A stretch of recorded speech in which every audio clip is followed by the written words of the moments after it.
ಚಾರ್ವಿಕ್ ಇಲ್ಲಿ ಕೊಂಬೆಳೆ ಇರ್ತಕ್ಕಂಥ ಕೆಲವಾರು ಅಕ್ಷರಗಳನ್ನು ಎರಡು ಸಾಲಲ್ಲಿ ಜೋಡಿಸಿದ್ದೀನಿ. ಮಧ್ಯದಲ್ಲಿ ಖಾಲಿ ಜಾಗ ಬಿಟ್ಬಿಟ್ಟಿದ್ದೀನಿ, ಎರಡರ ಇಲ್ಲದೂ ಬಿಟ್ಬಿಟ್ಟಿದ್ದೀನಿ. ಈ ಖಾಲಿ ಇರೋ ಜಾಗದಲ್ಲಿ ನೀನು ಒಂದು ಅಕ್ಷರ ಇಟ್ಟರೆ ಒಂದು ಪದ ಆಗುತ್ತೆ.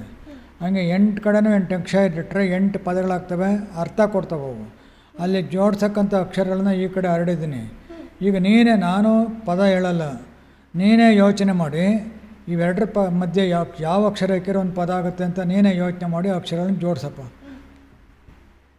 ಭೂಪಟ, ತೂಕದ, ಕೂಡುವ,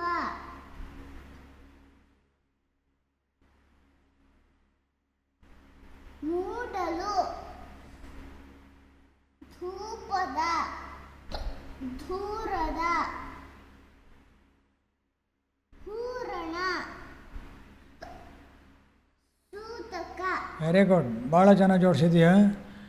ಯಾವ ಅಕ್ಷರ ಹಾಕಿರೋ ಪದ ಆಗುತ್ತೆ ಅನ್ನೋದನ್ನು ಯೋಚನೆ ಮಾಡಿ ಭಾಳ ನೀಟಾಗಿ ಜೋಡಿಸಿದ್ಯಾ. ಹಂಗೆ ಒಂದು ಸಾರಿ ಓದ್ಬಿಡಪ್ಪ. ಭೂಪಟ, ತೂಕದ, ಕೂಡುವ, ಮೂಡಲು, ಧೂಪದ, ದೂರದ, ಹೂರಣ, ಸೂತಕ. ಸೂಪರ್ ಮರಿ, ಸೂಪರ್, ಭಾಳ ಚೆನ್ನಾಗಿ ಹೇಳಿದೀಯ. ನಿಜವಾಗ್ಲೂ ಚೆನ್ನಾಗಿ ಅರ್ಥ ತಿಳ್ಕೊಂಡು ಪದಗಳು ಮಾಡಿದೀಯ, ಜೊತೆಗೆ ಚೆನ್ನಾಗೂ ಹೇಳಿದೀಯ. ಅದಕ್ಕಾಗಿ ನಾನು ನಿನಗೆ ತ್ರಿಬಲ್ ಥ್ಯಾಂಕ್ಸು. ಥ್ಯಾಂಕ್ಸ್. ನೀನು ಸಹ ನಮ್ಮ ಬಳಗದ ಬಂಧುಗಳಿಗೆ ವಂದನೆಗಳು ಹೇಳಪ್ಪ. ವಂದನೆಗಳು. ಹೋಗಿ ಬರುತ್ತೆ. ಹೋಗಿ ಬರಪ್ಪ, ದೇವ್ರು ಒಳ್ಳೇದು ಮಾಡಲಿ.